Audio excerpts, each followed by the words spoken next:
acteur ou au cœur de ce cheval de Troie, comme certains ont qualifié ce texte. Car l'expérimentation de la vidéoprotection augmentée pose d'innombrables problématiques juridiques, le respect des libertés et des droits fondamentaux des personnes, mais aussi technologiques et industriels. Quelle souveraineté réelle dans la phase de développement des traitements et quelle assurance pour en limiter les biais?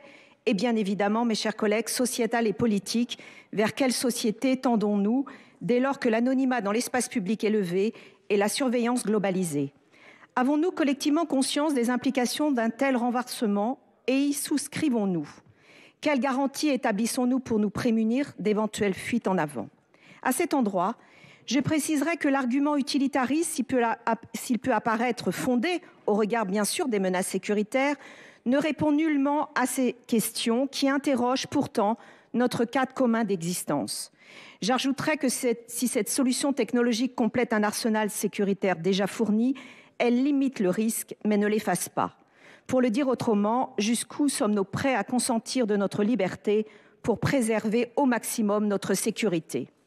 L'article 7 témoigne de cette recherche d'équilibre particulièrement délicat à trouver et à cet égard, je tiens à saluer le travail de la commission des lois qui a mieux encadré le dispositif en boitant le pas à l'avis de la CNIL notamment.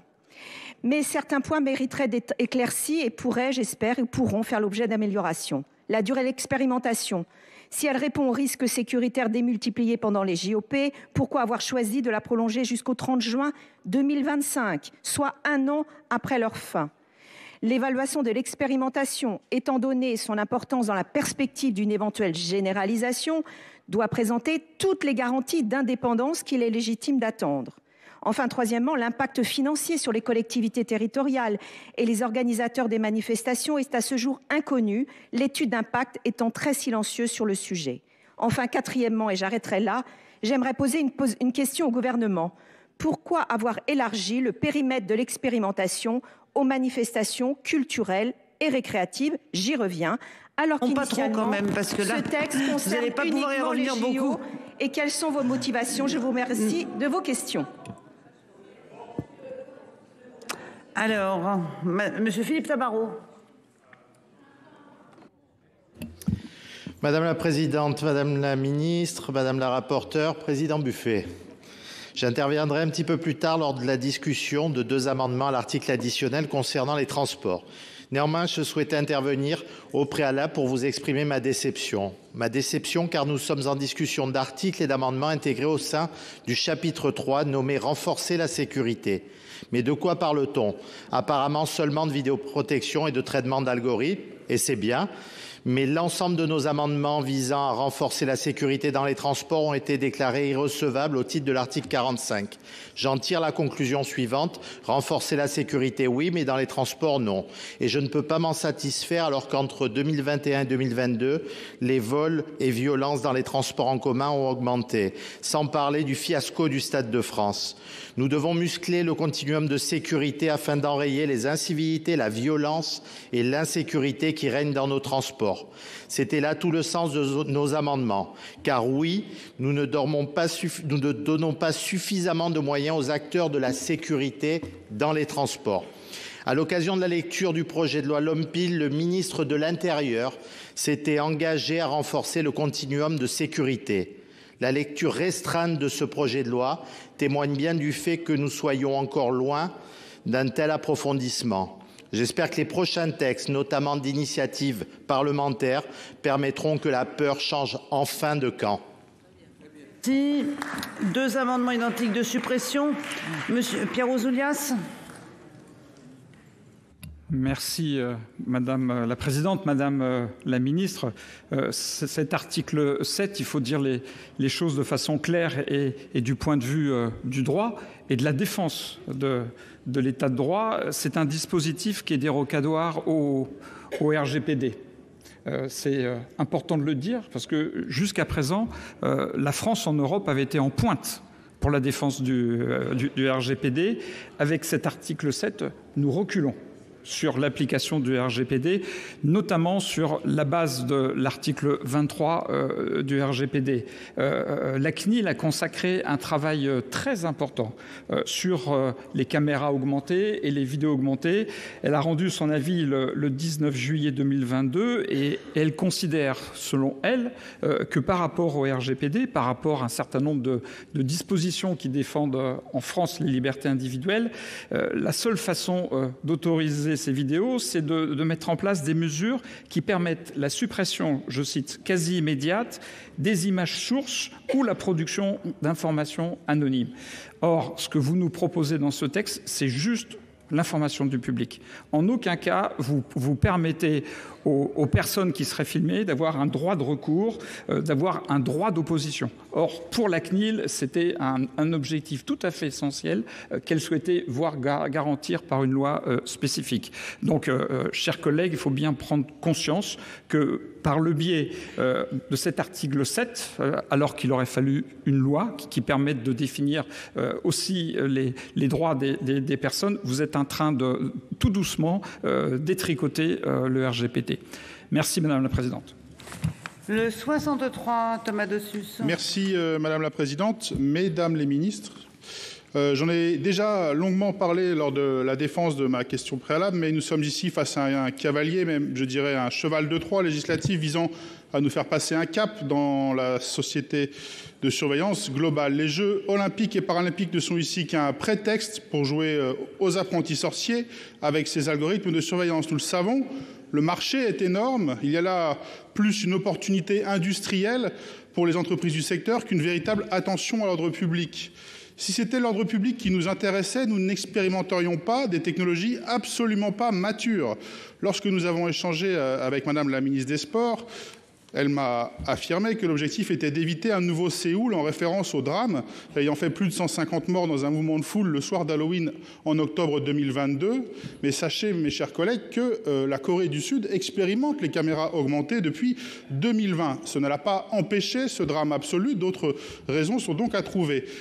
Mais nous nous exposons aussi à un risque opérationnel. En effet, si le système noie les forces de l'ordre sous de faux positifs, de notifications d'aide à la décision qui se multiplient, on met en danger l'événement. Mais nous profitons plutôt de cet événement exceptionnel pour franchir ce cap. Une loi d'exception qui vise à pérenniser un coup de canif supplémentaire dans nos libertés publiques. Mais ça n'a rien d'inhabituel puisque, que ce soit Rio 2016 ou Tokyo 2020, les différents gouvernements ont profité des JO pour faire passer des lois d'exception et mener des opérations sécuritaires violentes. La CNIL et le Conseil d'État estiment que le déploiement des dispositifs prévus par l'article 7 dans des espaces publics présente incontestablement des risques pour les droits et libertés fondamentaux des personnes.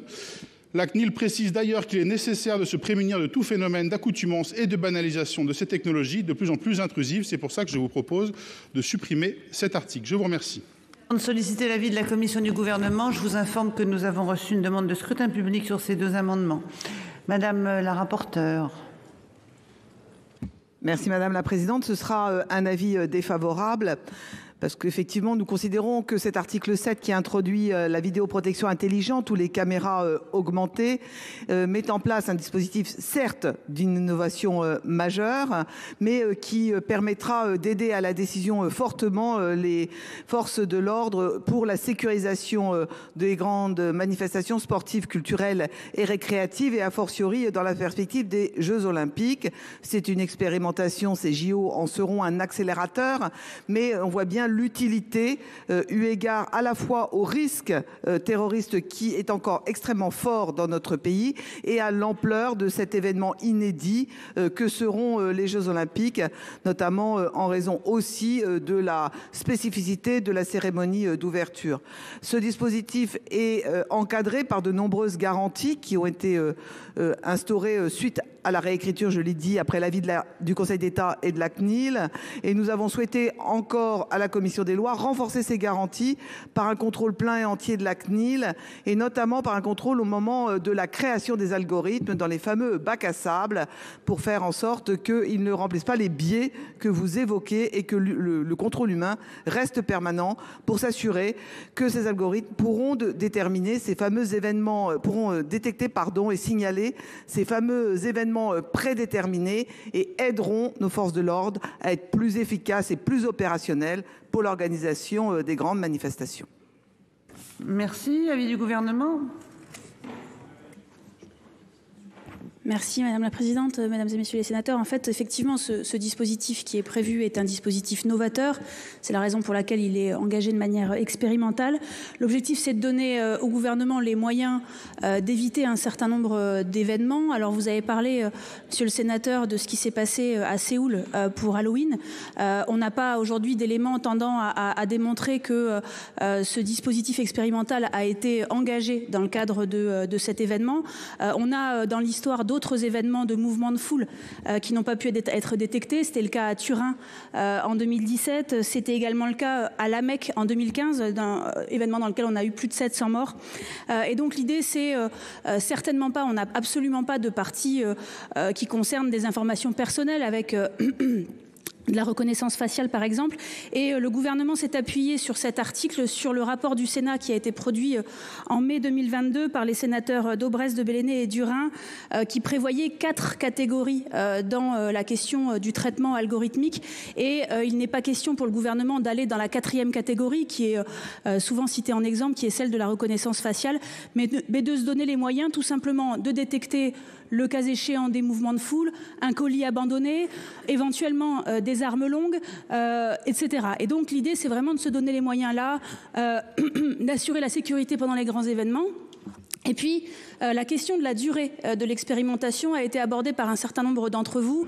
Là aussi, le gouvernement a besoin pour évaluer ce dispositif d'avoir suffisamment de grands événements, puisqu'il s'agit bien là de grands événements, à évaluer d'une part, et d'autre part pour entraîner l'algorithme.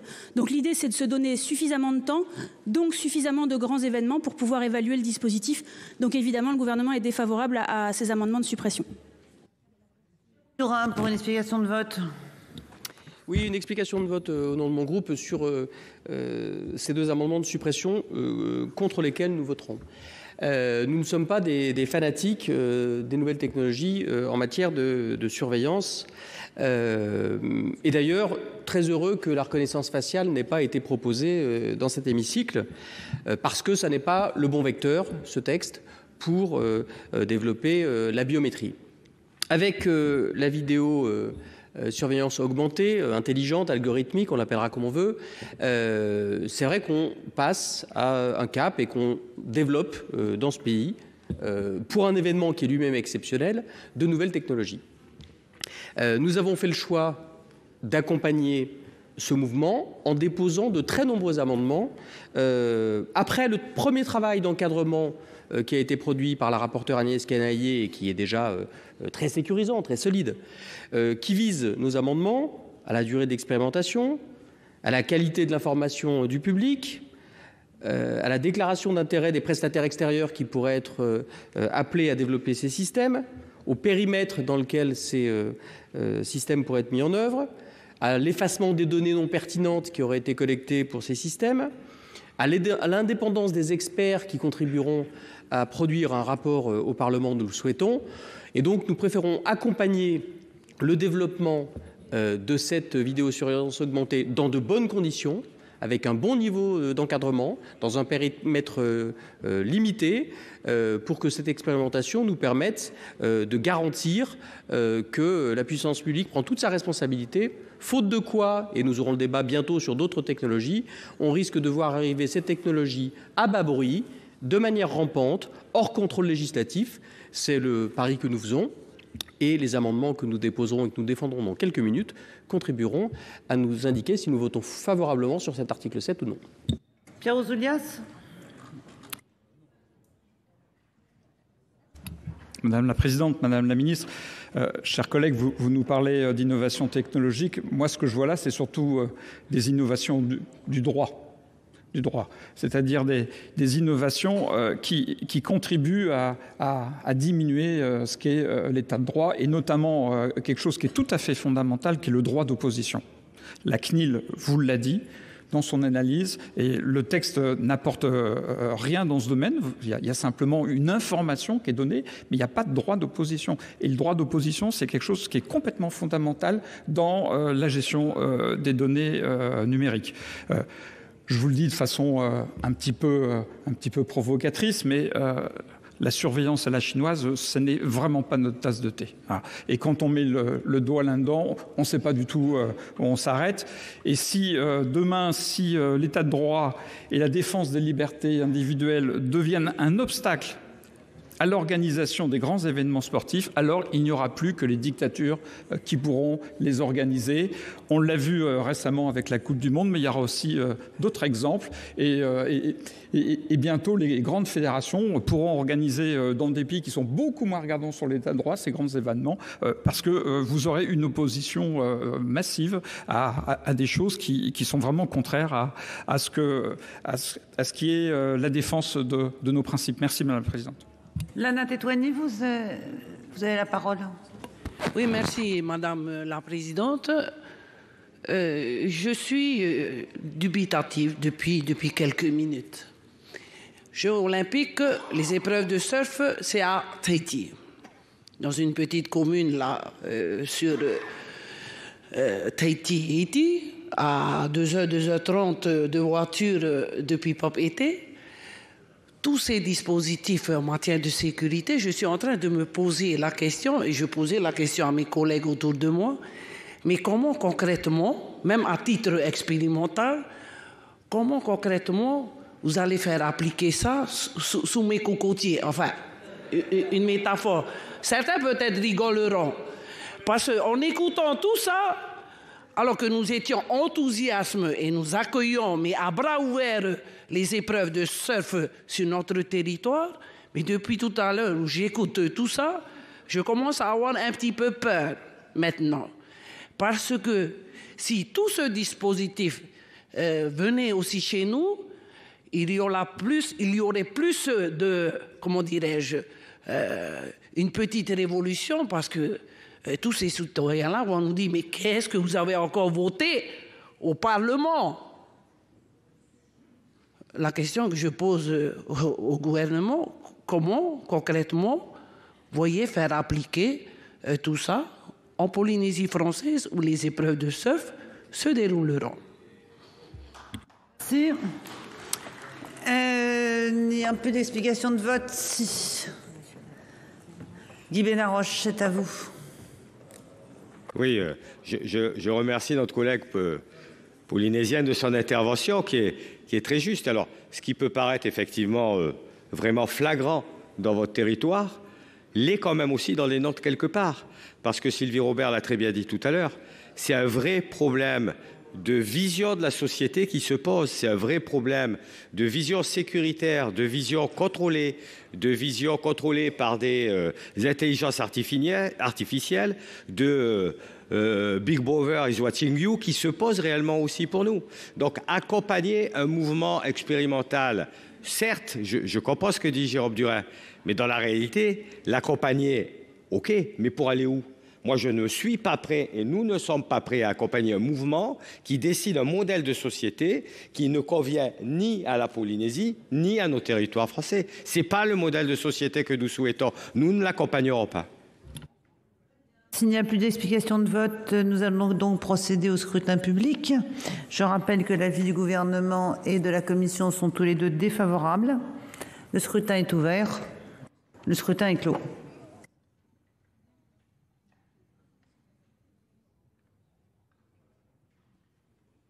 Votant 331, exprimé 331, pour 28, contre 303. Le Sénat n'a donc pas adopté.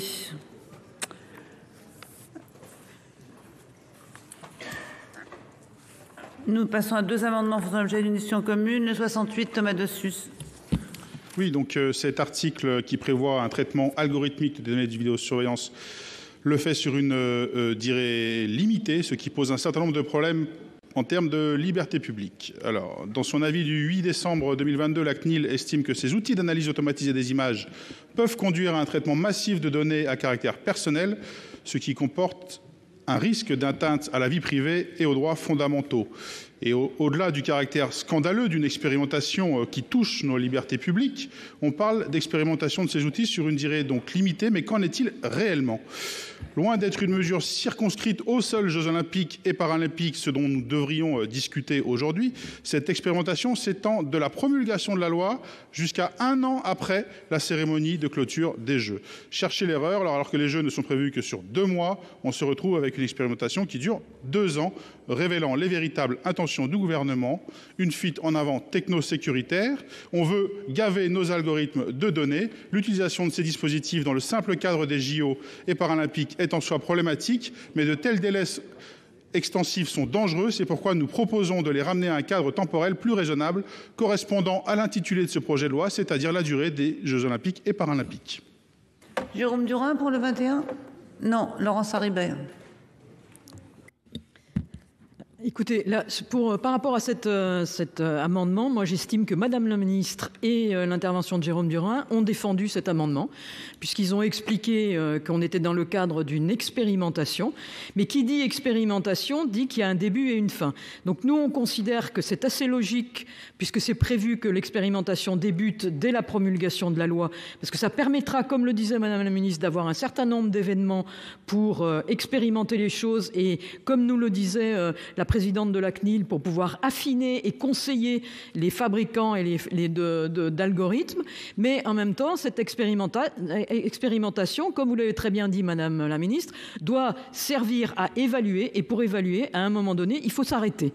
Et donc, on considère qu'il faut s'arrêter après les Jeux Olympiques pour permettre une évaluation et ne pas avoir le biais qui peut apparaître dans un certain nombre de propos, qu'en fait, on aurait un projet de loi avant même d'avoir évalué. Alors, évaluons d'abord, et puis on verra après. Voilà l'esprit de cet amendement. Avis de la commission ? Merci Madame la Présidente. Ce sera un avis défavorable sur ces 2 amendements qui visent à réduire effectivement le temps de l'expérimentation sur cette vidéoprotection intelligente.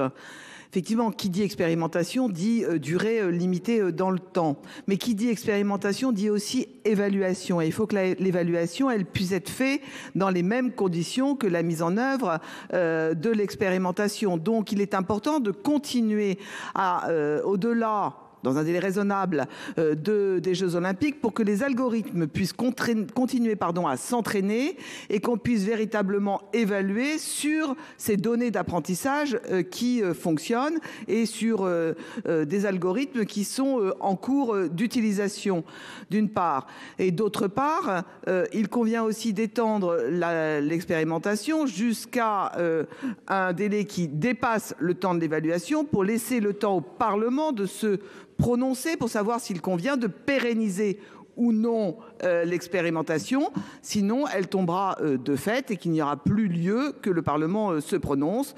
Donc, le système proposé d'expérimentation jusqu'au 30 juin 2025 avec rapport remis 6 mois avant est un bon équilibre.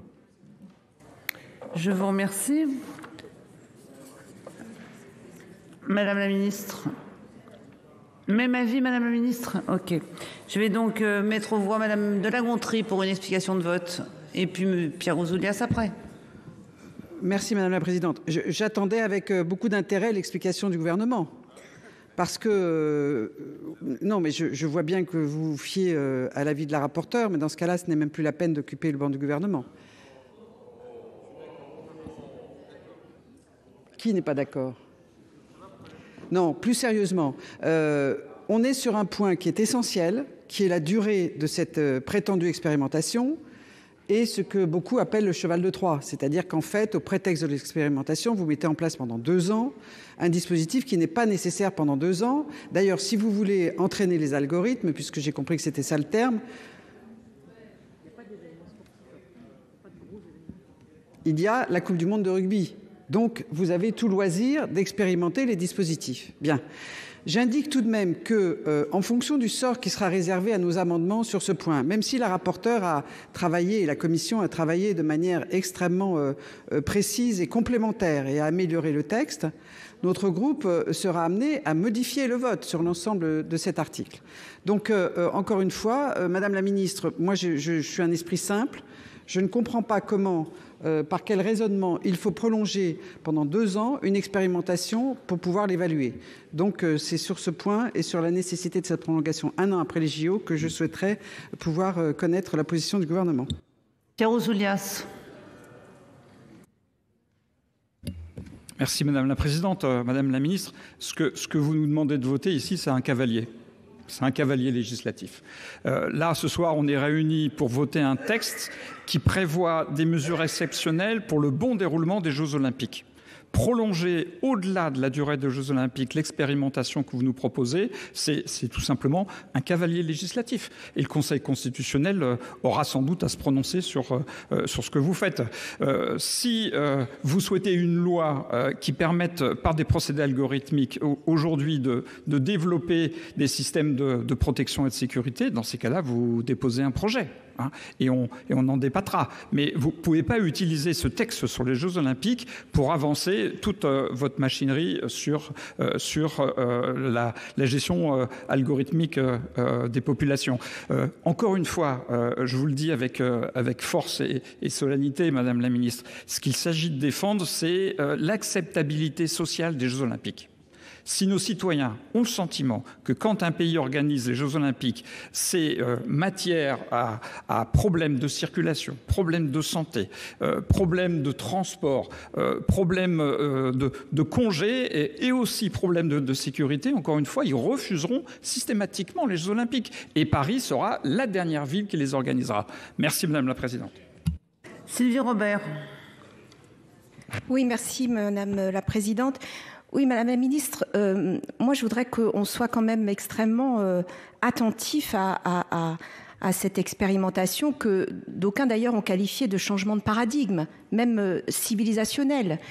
Donc je ne suis pas du tout convaincue par la rapporteure qui nous dit il faut prolonger parce qu'il faut évaluer pour que les algorithmes s'entraînent. Alors moi je vais lui poser une question très simple, c'est que jusqu'à 2025, qu'est-ce qu'il va y avoir comme manifestations qui vont permettre d'entraîner ces algorithmes? Parce que quand même la cohérence intellectuelle voudrait que nous fassions l'expérimentation, nous arrêtions l'expérimentation juste à la fin des Jeux Olympiques, qu'ensuite on évalue, qu'en fonction de l'évaluation, après, bien sûr, on revienne devant le Parlement pour voir s'il y a généralisation. Il y a quelque chose que je ne comprends pas. Et tout à l'heure, pardon, Madame la Présidente, vous m'avez à juste titre coupé dans ma parole sur article. J'étais trop longue et j'avais demandé à la ministre pourquoi est-ce qu'on étend aux manifestations sportives, culturelle et récréative, cette expérimentation. Moi, j'aimerais avoir la réponse parce que je peux vous dire qu'après les débats que nous avons eus, le milieu culturel, et là j'ai un certain nombre de messages, n'est pas du tout rassuré des débats que nous avons eus sur le sujet. Donc je crois que c'est vraiment important que vous puissiez, Madame la Ministre, nous donner vraiment des précisions et des explications sur ces amendements. Guy Benarroche. Oui, Madame la Présidente, Madame la Ministre, nous ne souhaitions pas cette expérimentation pour les raisons que nous avons déjà évoquées ou que d'autres ont fait ici. Mais en commission des lois, j'ai déjà eu l'occasion de le dire, exactement comme Pierre Ouzoulias. En fait, si, à fort retourner, si c'était un sénateur qui avait proposé, parce que ça n'était pas dans le texte, d'augmenter la période d'expérimentation 1 an ou 2 ans après les Jeux Olympiques, on aurait déclaré notre amendement irrecevable. C'est le texte qu'il est irrecevable pour nous. C'est un vrai cavalier législatif. Le vrai cavalier législatif qui consiste à changer un certain nombre de règles de notre droit concernant la sécurité lors du passage ici au Parlement de lois sur les Jeux Olympiques. Et le résultat, en dehors de changer le paradigme, il est très clair, c'est que dans quelques années, aucune ville, aucun pays du monde, sauf les dictatures, seront capables d'organiser des Jeux Olympiques. Madame la Ministre. Oui, merci. Sur la question du cavalier, très clairement, la question du traitement des mouvements de foule dans l'organisation de ces Jeux olympiques et paralympiques était au cœur des préoccupations du gouvernement. Donc là, le traitement de cet article répond justement à cette préoccupation-là. Ensuite, sur la question de la durée, ça a été très bien expliqué et c'est pour ça que je m'en suis remise à l'avis de la rapporteure. La question de l'expérimentation, c'est d'avoir le maximum de données pour pouvoir faire une évaluation. Et je rappelle que le rapport sera remis 6 mois avant la fin de la période expérimentale et d'avoir le terrain le plus large possible. Et on parle exclusivement de grands événements. Donc il est clair qu'il nous faut une certaine durée pour pouvoir évaluer correctement le dispositif. Ensuite, sur la question de l'élargissement aux manifestations culturelles et récréatives, c'est une demande du Conseil d'État qui a souhaité là aussi, pour élargir le plus possible et pour permettre d'avoir une évaluation la plus claire possible, rajouter aux manifestations sportives qui avaient été proposées initialement par le gouvernement les manifestations culturelles et récréatives.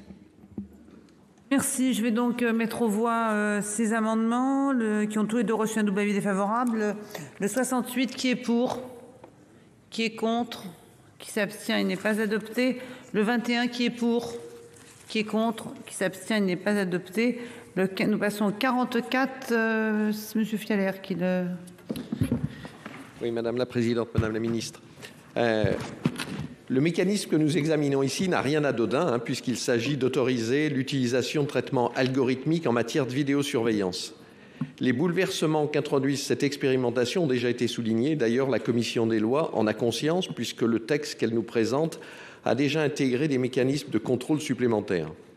Dans cette perspective, nous permettons de rappeler la prise de position de la CNIL qui souligne que les conditions d'application à cette nouvelle technologie des règles relatives à la protection des données et des principes protégeant les droits fondamentaux sont en partie incertaines ou à construire. De sorte que face aux incertitudes, nous croyons que ce dispositif doit être strictement limité et encadré. L'article introduit 2 conditions retenues alternativement pour que le dispositif puisse être engagé: l'ampleur ou les circonstances de l'événement. Seulement, comme nous ne savons pas comment seront interprétés ces critères par les administrations et les juges, peut-être serait-il raisonnable, dans un premier temps, de renforcer ces critères. Aussi, l'amendement propose d'en rajouter un 3e, le caractère exceptionnel de l'événement. Avec une telle condition, par exemple, les rencontres hebdomadaires des compétitions nationales de football ou de rugby seraient exclues. En revanche, des matchs exceptionnels tels que la réception au Stade de France de la finale de la Ligue des Champions en mai dernier auraient pu rentrer dans ce dispositif. La Commission. Avis défavorable, Madame la Présidente. Nous comprenons la volonté de sécuriser au maximum et c'est ce qu'on a tenté de faire à la Commission des lois, mais encore faut-il que ce soit opérationnel. Et l'événement exceptionnel, ce ne sont pas forcément ces événements-là qui sont ceux pour lesquels il y a le plus de risques. On peut penser au marché de Noël, au marathon, au 14 juillet, etc. Donc on pense que véritablement, rajouter cette condition-là ne permettra pas de rendre opérant ni de couvrir l'ensemble des événements auxquels sont destinés la vidéoprotection intelligente. Avis du gouvernement ? Avis défavorable du gouvernement. Effectivement, comme ça a été dit par la rapporteure, le caractère exceptionnel n'est pas toujours celui qui manifeste le risque réel. C'est-à-dire qu'on a des manifestations qui sont régulières, mais qui, par leurs caractéristiques particulières, nécessitent ce type de dispositif et qui ne sont pas forcément exceptionnels. Donc le rajouter limiterait le champ des possibles et donc avis défavorable du gouvernement. Je mets aux voix, double avis défavorable, qui est pour ? Qui est contre? Qui s'abstient? N'est pas adopté. Le 43, Bernard Fialer. Oui, cet amendement poursuit les mêmes objectifs que le précédent, c'est-à-dire renforcer les contours juridiques du recours aux algorithmes pour en limiter l'usage. Et donc, pour y parvenir, nous proposons de rendre cumulatives les 2 conditions d'ampleur et de circonstances qui permettent de désigner un événement. On voit bien qu'en les proposant alternativement, les limites seront très difficiles à tracer. On trouvera toujours une circonstance pour dire qu'il fallait activer le dispositif. Je pense donc qu'il faut avancer prudemment et progressivement et donc limiter tout risque d'excès en faisant se cumuler l'ampleur et les circonstances. Et de la Commission. Défavorable, c'est le même raisonnement que l'amendement précédent. Gouvernement, même avis. Je mets aux voix double avis défavorable. Qui est pour? Qui est contre? Qui s'abstient? Il n'est pas adopté. Le 60, Thomas Dossus. Merci Madame la Présidente. Nous sommes très attachés à la notion d'héritage de ces JO. Nous souhaitons que ces JO laissent une trace pérenne dans notre pays, mais nous n'acceptons pas la politique du pied dans la porte. Nous n'acceptons pas que dans l'héritage, il y ait la société de surveillance. Nous ne pensons pas qu'il y a de nécessité absolue à déployer cette technologie. Nous ne sommes pas dupes. Il y a dans la démarche expérimentale qu'on nous propose ici un moyen d'habituer la population à cette nouvelle étape de la surveillance globale.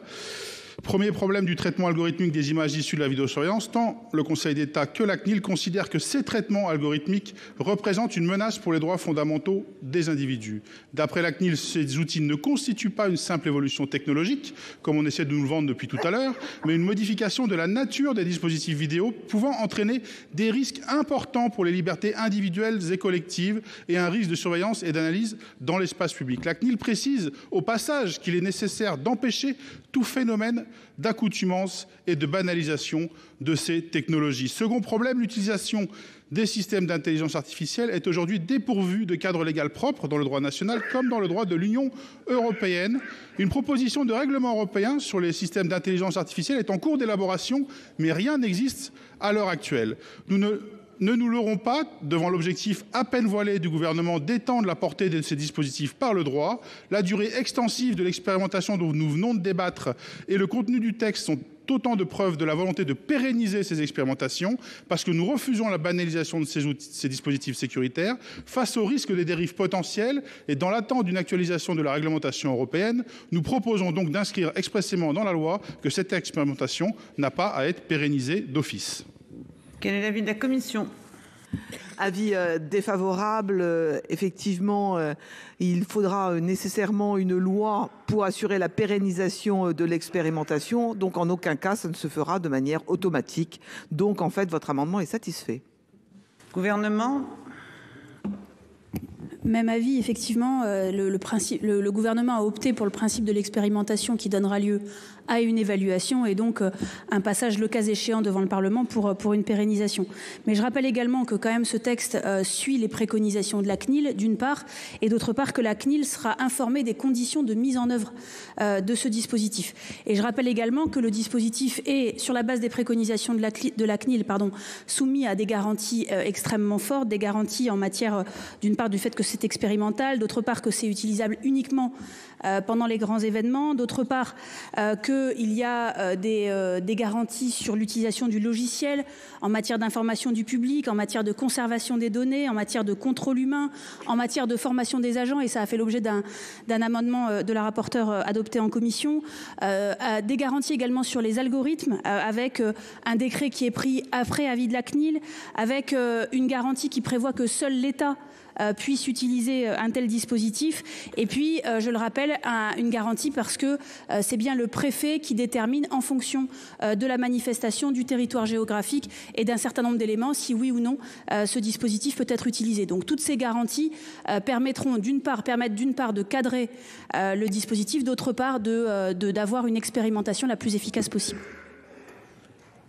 Guy Benarroche, une explication de vote? Oui, juste un mot. Il y a un dicton français qui dit « chat échaudé crée l'eau froide ». La rapportrice devrait savoir de quoi je veux parler. En fait, c'est pas idiot de dire que ça peut pas automatiquement être généralisé, parce qu'en fait, il y a un certain nombre d'expérimentations qui ont été généralisées avant l'évaluation. Les cours criminelles départementales, c'est cette année, en est un exemple. On a généralisé la cour criminelle départementale, une expérimentation, avant même qu'elle soit évaluée. Et d'ailleurs, si on l'avait évaluée avant, on l'aurait peut-être pas généralisée. Donc le fait de préciser que c'est pas automatique, ça me paraît une bonne idée. Il est précisé à l'alinéa 28 du présent article que dans certains cas, le public pourrait ne pas être informé de l'usage de caméras dites augmentées. Qu'est-ce qui pourrait bien légitimer une telle exception, monsieur le ministre? Qu'est-ce qui justifierait que les citoyennes et les citoyens ne puissent pas avoir accès à des informations relatives à leurs droits et libertés? Visiblement, nous ne sommes pas les seuls à trouver que les situations qui relèveraient de cette exception manquent de clarté. La CNIL elle-même s'interroge sur les hypothèses dans lesquelles une telle exclusion s'avérerait nécessaire. Elle recommande d'ailleurs que les conditions justifiant cette exclusion soit particulièrement limitée. Or, en l'état, aucune précision à ce sujet n'a été formulée par ce projet de loi. La CNIL estime dans son rapport sur le projet de loi que l'information des personnes de l'usage des caméras augmentées est, je cite, un élément essentiel pour assurer la loyauté des traitements dans un objectif de transparence à l'égard du public et qu'elle est indispensable pour permettre le déploiement des dispositifs dans un climat de confiance à l'égard des autorités publiques.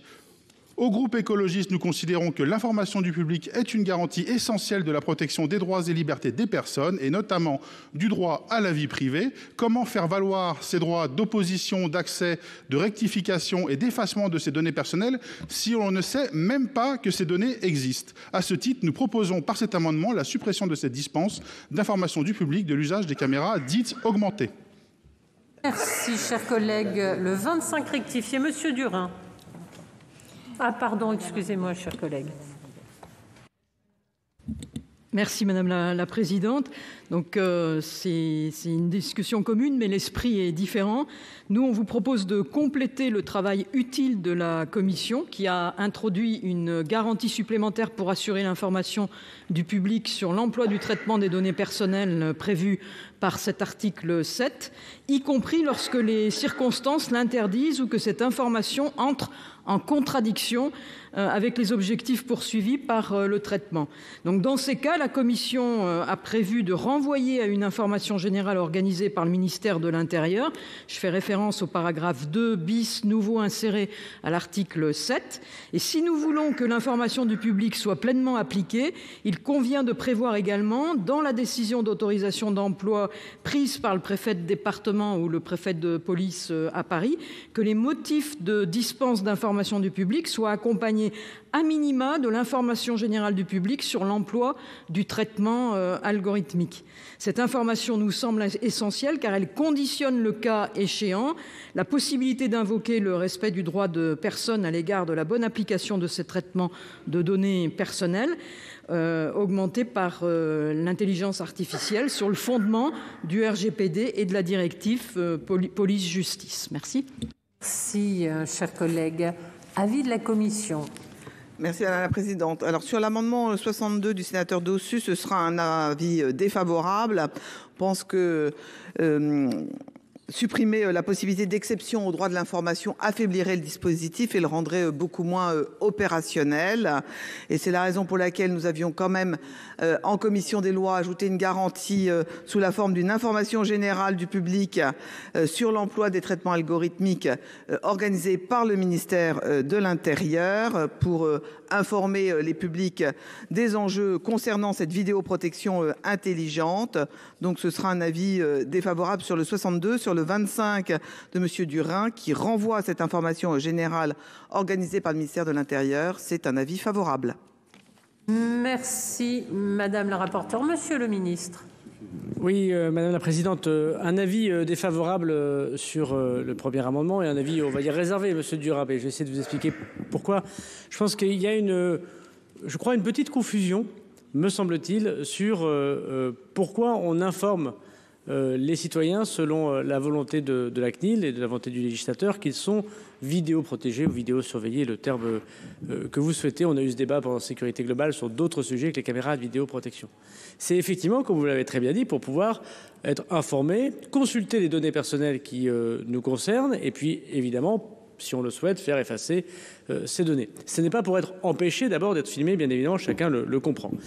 Mais l'intelligence artificielle appliquée aux caméras de vidéoprotection, appliquée aux captations d'images, ne vise pas à donner des éléments supplémentaires de surveillance des individus, mais des situations.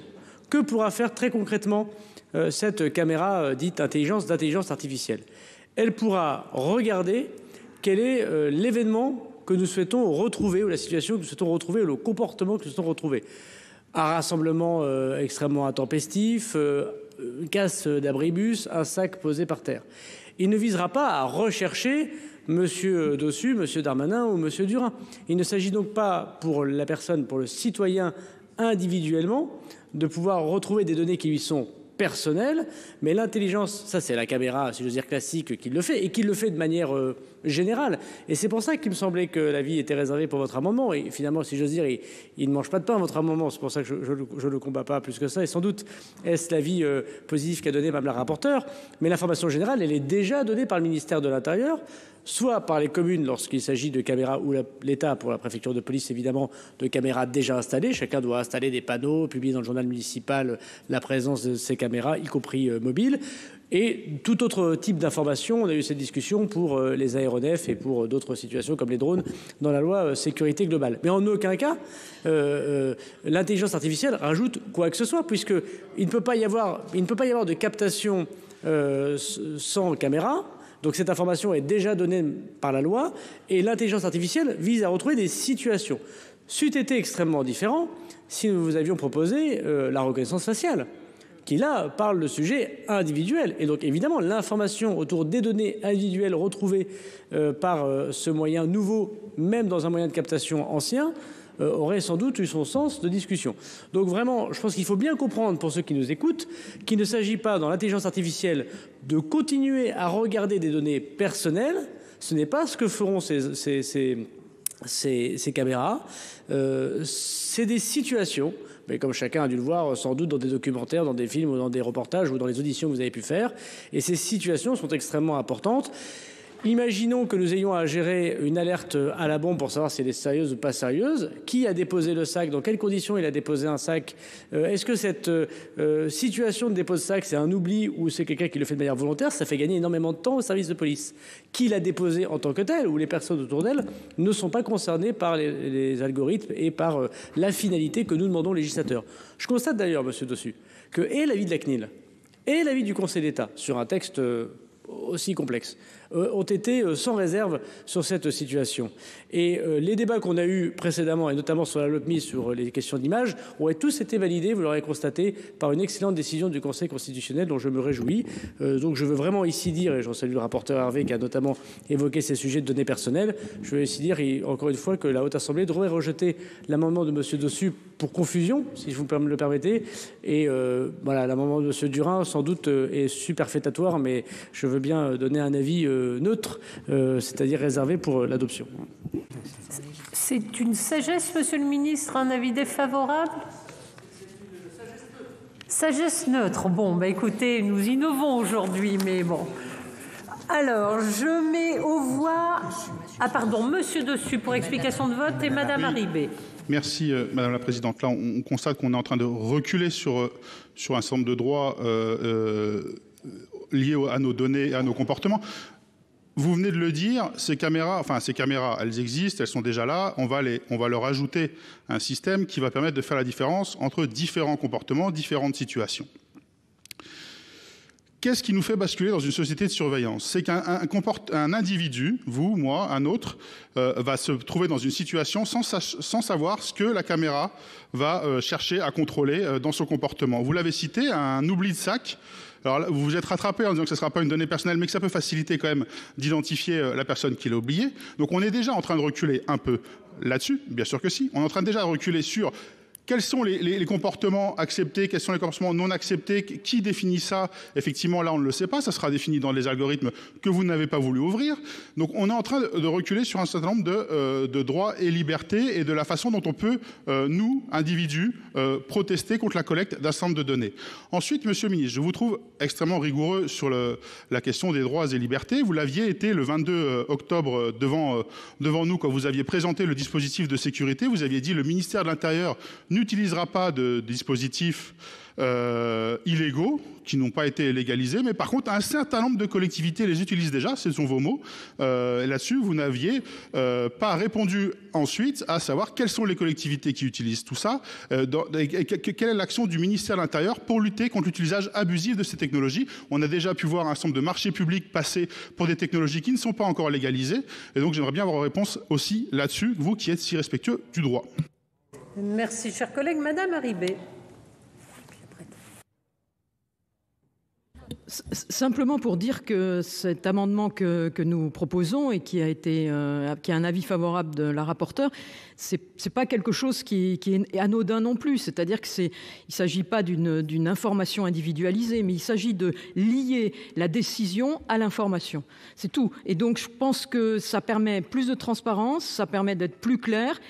Alors, vous avez dit ça mange pas de pain, je crois que non, en tout cas, mais en tout cas, ça fixe les choses et ça officialise cette dimension de l'information du public.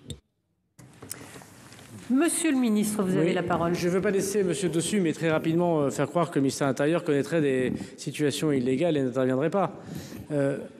Non, mais je suis respectueux de la loi, je suis surtout respectueux de la Constitution, monsieur le sénateur. Et en tant que représentant des collectivités locales, vous seriez très sourcilleux que l'article 72 de la Constitution soit respecté par le ministre de l'Intérieur. C'est-à-dire que s'agissant d'une compétence propre, ne vous en déplaise, des communes que de gérer la sécurité de leurs concitoyens en ce qui concerne la salubrité publique, la tranquillité publique et les caméras de vidéoprotection. Et je pense qu'il y a un certain nombre d'élus écologistes qui seraient bien inspirés d'appliquer les règles de la République que le législateur leur a accordées. Mais c'est un autre débat. C'est un autre débat. On en connaît quelques collectivités locales qui en font eux-mêmes revendication. D'ailleurs, on voit que c'est souvent là où la délinquance est parfois la plus importante. On aura l'occasion d'en reparler si vous le souhaitez. Mais c'est un autre débat. Il appartient justement au tiers de confiance évoqué par votre collègue communiste que de faire ces contrôles. Et je sais que la CNIL y est particulièrement attentif. Donc ce n'est pas au ministère de l'Intérieur que d'apporter une tutelle. Ça n'existe plus depuis 1981. Ça n'existe plus depuis 1981. Donc il faut être respectueux de la Constitution et de l'héritage mitterrandien. Alors, Monsieur Durin, vous avez la parole. Oui, une explication de vote, non pas pour allonger les débats, mais pour préciser un point de vue politique très, très cher à notre groupe au cœur de ce débat. L'argument de notre collègue dessus s'entend parfaitement. On comprend les réserves que son groupe peut avoir, d'où d'ailleurs des motions préalables. Nous considérons, pour ce qui nous concerne, qu'il existe un risque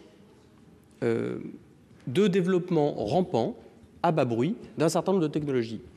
Et quand nous proposons qu'on puisse, en tant que législateur, s'intéresser à ces sujets, fixer un cadre, ce n'est pas pour autoriser ces technologies, c'est précisément pour dire dans quelles conditions, alors même qu'elles s'invitent partout dans nos vies personnelles et collectives, à quelles conditions on peut les utiliser.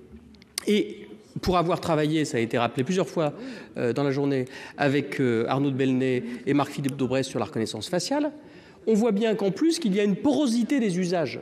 C'est-à-dire que les citoyens, consommateurs, autorisent dans leur comportement individuel, dans leur comportement personnel, des choses qu'ils réfutent en tant que citoyens vis-à-vis de l'État. Et du coup, il faut quand même résoudre ces tensions. Donc, quand on propose de légiférer, de poser un cadre, de définir des lignes rouges, de temps en temps d'autoriser des expérimentations. Et c'est la démarche que notre groupe a en l'espèce s'agissant de la vidéosurveillance intelligente. Ce n'est pas par plaisir de permettre tout et n'importe quoi, c'est au contraire pour que le cadre dans lequel ces technologies sont développées soit respectueux des libertés. Voilà, donc c'est vraiment l'esprit qui nous anime, et d'où les amendements que nous avons déposés pour que l'information soit claire, que les périmètres soient fixés, que les durées soient limitées, que les durées de conservation soient elles-mêmes limitées, et qu'on puisse avancer ensemble dans la confiance vers l'usage de ces technologies. Merci, chers collègues. Il n'y a plus de demande de parole. Je vais donc mettre aux voix tout d'abord l'amendement 62 qui a reçu 2 avis défavorables. Qui est pour? Qui est contre? Qui s'abstient? Il n'est pas adopté. Et le 25 rectifié qui a reçu un avis favorable de la commission et une sagesse neutre du gouvernement. Qui est pour? Qui est contre? Qui s'abstient? Il est adopté. Nous passons à l'amendement 26, monsieur Durin. Alors, on va connecter beaucoup de données, des données qui sont utiles, d'autres qui ne le sont pas. Ce que nous souhaitons, au travers de cet amendement, c'est de préciser expressément que les données qui ne sont qui sont considérées comme non pertinentes, non adéquates et non représentatives puissent être immédiatement supprimées sans attendre l'expiration du délai autorisé. Alors en commission, Madame la rapporteure nous a fait observer que cette mesure est satisfaite, mais il nous semble qu'elle n'apparaît pas clairement dans le dispositif de l'article 7 qui, au moment où nous parlons, est encore au stade de l'expérimentation. S'agissant d'adopter pour la première fois un dispositif inédit, on l'a vu, qui est porteur d'enjeux nouveaux pour les droits et libertés, qui est sensible. Le Sénat doit veiller à ce que figurent dans la loi les principes essentiels qui déterminent l'usage des caméras augmentées. C'est une condition qui, pour nous, est essentielle. Il nous semble qu'elle doit être explicitement mentionnée. Le président de la CNIL, d'ailleurs, vient de s'exprimer sur le sujet et a rappelé que le principe de base de cette application est de conserver le moins longtemps possible les données. Si la CNIL veillera à ce que les données soient supprimées lorsqu'elles doivent l'être, autant l'inscrire dans le corps de la loi. Collègue, Madame la rapporteure, avis de la commission. Oui, merci Madame la Présidente. Ce sera un avis défavorable. Il était satisfait puisque ces données sont immédiatement détruites dès lors qu'elles ne devraient pas exister. Pardon. Donc on ne voit pas l'intérêt de le rajouter dans le texte. Je mets aux voix l'amendement 26 qui a reçu 2 avis défavorables. Qui est pour? Qui est contre? Qui s'abstient? Il n'est pas adopté. Le 27, Monsieur Redon-Sarrazy. Merci Madame la Présidente. Nous souhaitons lever une ambiguïté qui existe dans le texte entre 2 notions qui peuvent converger mais qui ne se confondent pas, la pluridisciplinarité et l'indépendance. C'est une bonne chose de prévoir que plusieurs spécialistes s'associent pour procéder à l'évaluation des caméras augmentées, chacun travaillant dans son champ d'application ou sa discipline avec la méthodologie qui lui est propre. Nous sommes tout à fait favorables à cette optimisation des approches pour tirer les meilleures conclusions de l'expérimentation. Cependant, prévoir la meilleure communication possible entre les savoirs ne garantit pas l'indépendance du rapport final. C'est la raison pour laquelle, conformément à la recommandation de la CNIL, nous souhaitons préciser que l'évaluation de l'expérimentation soit conduite en association avec des experts indépendants. Merci, chers collègues. Madame la rapporteure. Ce sera, Madame la Présidente, un avis défavorable. Nous pensons effectivement que c'est déjà prévu que ce soit des personnalités au caractère pluridisciplinaire qui fassent l'évaluation de l'expérimentation. Nous avons vu et déjà eu des échanges sur le fait que cette expérimentation, elle allait conduire sur une véritable évaluation qui permettra d'éclairer le législateur pour savoir s'il faut pérenniser ou non ce système de vidéoprotection et que nombre de garanties ont été mises et introduites, que ce soit dans le texte originel ou que ce soit par la commission des lois, pour que cette évaluation soit faite de manière la plus indépendante possible. Merci, Monsieur le Ministre. Je mets aux voix l'amendement 27 qui a reçu 2 avis défavorables. Qui est pour? Qui est contre? Qui s'abstient? Il n'est pas adopté. J'ai été saisie d'une demande de scrutin. Ah pardon, Monsieur Dossus. Oui, pour une explication de vote sur l'article 7, si c'est possible. Oui. Merci. Merci Madame la Présidente. Nous ne considérons pas que nos libertés publiques soient sujets à expérimentation, y compris bornées dans le temps. Nous considérons que cet article n'a rien à faire dans ce projet de loi, n'en déplaise à Monsieur le Ministre. Nous pensons qu'il fait plutôt lieu de forme d'opportunisme sécuritaire destiné à masquer un certain nombre de défaillances que le ministre a connues lors du fiasco du Stade de France.